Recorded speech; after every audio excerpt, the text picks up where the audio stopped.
राजनीतिक प्रस्ताव तो आपको मिल गया होगा, नहीं मिला है तो अभी मिल जाएगा, अभी आ जाएगा। पर इस राजनीतिक प्रस्ताव में कई मुद्दे शामिल हैं। खास तौर से जो वोट चोरी अभियान राहुल जी ने निकाला है, और इस प्रस्ताव के संदर्भ में राहुल जी ने कहा भी कि अगले 1 महीने में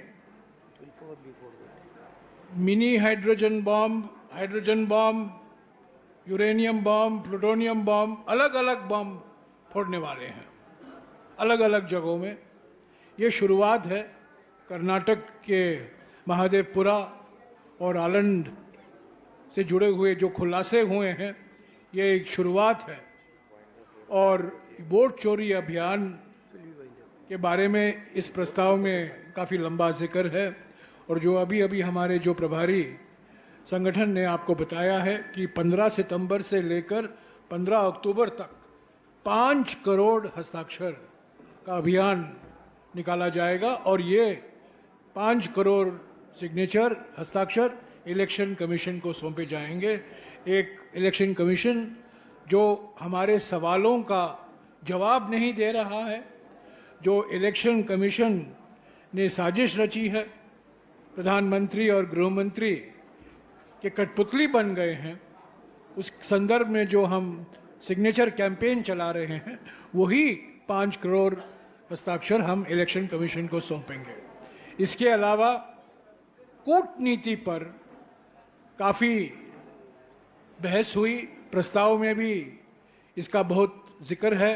राहुल जी ने भी इस पर अपने अंतिम भाषण में कहा कि कूटनीति की विफलताएं जो हमें देखने को मिल रहा है, जो चुनौतियां हमारे सामने हैं कूटनीति को लेकर, और ये सारे दोस्त प्रधानमंत्री के हैं, और दोस्तों ने ही ऐसा स्थिति पैदा कर दी है कि हमारी कूटनीति की विफलता सामने आई है। अमेरिका, चीन, और कुछ ही दिन पहले हमें समाचार पढ़ने को मिला कि सऊदी अरेबिया ने भी पाकिस्तान के साथ एक सिक्योरिटी मामलों पर, सुरक्षा मामलों पर एक समझौता किया है। नेपाल, बांग्लादेश, श्रीलंका, सभी देशों को लेकर इस प्रस्ताव में जिक्र किया गया है, इस पर चर्चा की गई है। और कूटनीति अभी एक बहुत बड़ी विफलता है मोदी सरकार की। जीएसटी त्योहार मना रहे हैं। 8 साल पहले राहुल जी ने खुद कहा था कि GST good and simple tax नहीं है, पर गब्बर सिंह टैक्स है। 8 साल लगे हैं। पहला धक्का हमारे अर्थव्यवस्था को नोटबंदी से मिला, और दूसरा धक्का 1 जुलाई 2017 को एक गब्बर सिंह टैक्स से मिला। 8 साल से हम मांग कर रहे हैं कि इस जीएसटी में भारी मूल सुधार आने की ज़रूरत है, जीएसटी 2.0 लाने की ज़रूरत है। 8 साल बाद मजबूरी में दर काटे गए हैं, पर जब आमदनी नहीं बढ़ी है पिछले 10 सालों में, सिर्फ दर काटने से ग्राहक बाजार में नहीं आएंगे और चीज़ें खरीदेंगे जितना की उम्मीद हो रही है। तो इस जीएसटी को भी लेकर ये जो सुधार या जीएसटी में जो परिवर्तन के दावा कर रहे हैं प्रधानमंत्री, ये बहुत अधूरा है, बहुत अपर्याप्त तरीके से किया गया है, सही तरीके से नहीं किया गया है। राज्यों पर इसका बहुत भारी बोझ बढ़ेगा। मुआवजा राज्यों को सही मायने में नहीं मिल रहा है। और जीएसटी को भी लेकर जो दावे किए जा रहे हैं कि इससे अर्थव्यवस्था के लिए एक बूस्टर डोज मिलेगा, अर्थव्यवस्था में जीडीपी का दर बढ़ेगा, इस पर कई सवाल उठ खड़े होते हैं। सामाजिक ध्रुवीकरण को लेकर प्रस्ताव में चर्चा है, और सामाजिक न्याय को लेकर खास तौर से जाति जनगणना जो एकमात्र कारण है।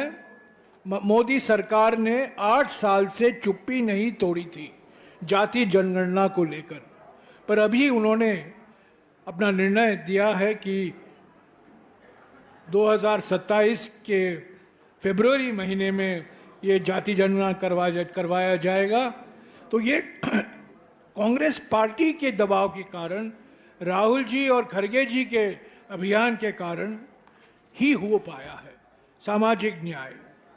और सवाल तो उठता है कि सामाजिक सर्वेक्षण बिहार में तो हुआ था, 65% आरक्षण की घोषणा की गई थी, पर क्या वजह है, क्या कारण है कि प्रधानमंत्री उस आरक्षण अधिनियम को संवैधानिक सुरक्षा नहीं दे पाए हैं। 30 साल पहले कांग्रेस सरकार ने तमिलनाडु के 69% आरक्षण अधिनियम को संवैधानिक सुरक्षा दिया था, पर बिहार के 65% आरक्षण को जो हाई कोर्ट और सुप्रीम कोर्ट में रद्द किया गया था, उसको संवैधानिक सुरक्षा अभी तक प्रधानमंत्री ने नहीं दिया है, और ये डबल इंजन सरकार की विफलता है। तो आर्थिक मुद्दे हैं, राजनीतिक मुद्दे हैं, सामाजिक न्याय और सामाजिक ध्रुवीकरण के मुद्दे हैं, कूटनीति के मुद्दे हैं, ये सब आपको मिल जाएगा इस प्रस्ताव में। सर्वसम्मति से ये प्रस्ताव पारित किया गया, और इस पृष्ठभूमि तो संदर्भ तो बिहार का चुनाव है, और इसीलिए विशेष एक प्रस्ताव बिहार की जनता के नाम पर एक निवेदन किया गया है इस एक्सटेंडेड वर्किंग कमेटी के द्वारा, जो अभी आपको कन्हैया जी पढ़कर बताएंगे। शुक्रिया।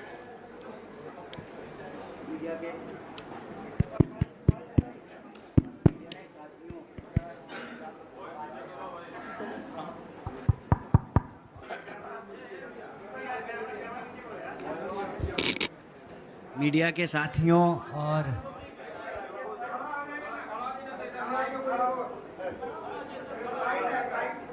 आज पटना के सदाकत आश्रम में एक ऐतिहासिक extended Congress working committee meeting हुई, और इस मीटिंग में खास करके जैसा कि ऑर्गेनाइजेशन जनरल सेक्रेटरी और जनरल सेक्रेटरी कम्युनिकेशन ने आपको बताया कि पूरा का पूरा जो बैठक है उसमें देश भर की तमाम चीज़ों पर चर्चा हुई, लेकिन पूरा फोकस जो है वो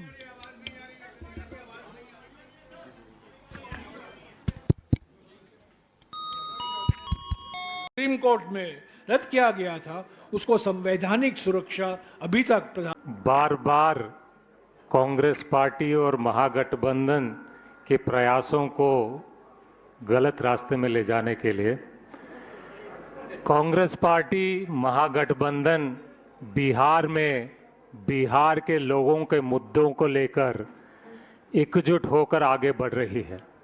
मुझे ताज्जुब होता है कि सवाल ये क्यों नहीं आता कि वोट चोर रोजगार चोर भी हैं। सवाल ये क्यों नहीं आता कि वोट चोर आमदनी और बचत चोर भी हैं। सवाल ये क्यों नहीं आता कि वोट चोर ने क्राइम बढ़ा दिया है। सवाल ये क्यों नहीं आता कि वोट चोरों ने किसानों का दाम दुगना नहीं किया। सवाल ये क्यों नहीं आता कि वोट चोरों ने पेपर लीक करवाया। सवाल ये क्यों नहीं आता कि वोट चोरों ने पेपर लीक करवा के छात्रों पे, युवाओं पे लाठीचार्ज करवाया। मुद्दे बिहार के हैं, बिहार की जनता के हैं, और उसी को लेके हम आगे बढ़ रहे हैं।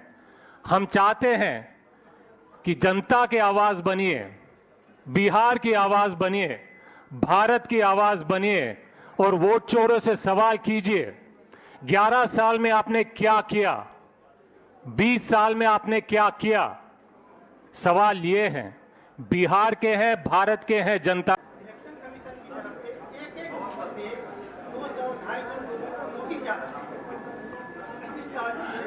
जो भी डिस्क्रिपेंसीज थी कांग्रेस पार्टी की तरफ से, महागठबंधन की सभी पार्टियों की तरफ से, हम लोगों ने इलेक्शन कमीशन को दिया, और आपने ये भी देखा कि इलेक्शन कमीशन के अनुसार जो मृत लोग थे उसमें से कुछ लोगों ने राहुल गांधी जी के साथ जाके चाय पी।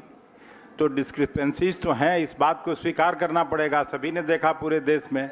और इस तरह की कई विसंगतियां हैं, तो उसको इलेक्शन कमीशन को दूर करना चाहिए। इलेक्शन कमीशन का काम ही है फ्री एंड फेयर पोल कराना। जो अब भारतीय जनता पार्टी का एक्सटेंडेड दफ्तर बन के काम करेगा तो कभी भी फ्री एंड फेयर पोल नहीं हो पाएगा। उसी का हम लोग मुखालफत कर रहे हैं कि फ्री एंड फेयर पोल हो, तभी जनतंत्र बचेगा, तभी संविधान बचेगा। धन्यवाद। आप पूछिए पूछिए। एक्सटेंडेड वर्किंग कमेटी की बैठकें सिर्फ चुनाव के संदर्भ में नहीं किया जाता। अभी अभी हमारे प्रभारी ने आपको बताया है, बेलगावी में हमारी बैठक हुई, उसके बाद अहमदाबाद में बैठक हुई, अभी पटना में बैठक हुई है। तो अलग अलग जगहों में हम बैठक करते हैं। साधारण तरीके से हम दिल्ली में कराते हैं, ज़्यादातर हमारे बैठकें दिल्ली में होती हैं, पर कभी कभी हम दिल्ली के बाहर भी करते हैं। तो ये कहना कि हम बड़े दशकों के बाद पटना में आए हैं, हमारे कई ऐसे बैठकें बिहार में हुई हैं। ऐसा नहीं है बिहार में नहीं हुआ है। बिहार में हमारे नेता आते हैं, हमारे नेता यहाँ आए हैं, हमारी बैठकें हुई हैं, विचार चिंतन मंथन हुआ है। पर एक्सटेंडेड वर्किंग कमेटी की बैठक जो अभी एक सिस्टम हमने चलाया है, खरगे जी ने और राहुल जी ने, कि जहां हो सके वो दिल्ली के बाहर ही हम करें। तो बेलगावी में हुआ, एक साल के अंदर ये तीसरा बैठक है एक्सटेंडेड वर्किंग कमेटी का। ये 8 महीने के अंदर 8 महीने के अंदर ये कभी नहीं हुआ है।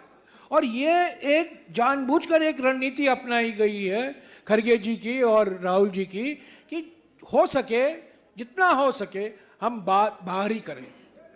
one final point CWC बोल रहे हैं।